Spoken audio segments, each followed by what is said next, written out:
ஏம்மா என்ன பண்ணுற? ஆடு மேய்க்கிறியா? உன் ஆடு மேய்ஞ்சிச்சுன்னா இந்த கல் மேலே ஏறிக்கிட்டு ஆடுறது தான் உன் ஆடு மேயிறது. ஆ, இது வெயில் அது எங்கே போய் மேய போகுது? அவங்க நின்றுட்டே இருக்குது வேறு. என்ன செஞ்ச? என்ன ஒன்று என் தம்பி என்னமோ தவுள் வாங்குறேன்னே வாங்கிட்டேன் நான். வாங்கலையா? எவ்வளோ ரேட்டு?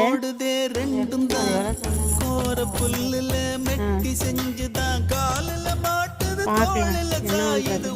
ஒன்றும் கையில் ஒன்றும் அமௌண்ட் எதுவும் இல்லை. இருந்துச்சுன்னா தான் ஏதாவது ஒன்று வாங்கலாம். பார்த்து யோசனை பண்ணி செய்யலாம் எது செஞ்சாலும். சரியா? ஆடா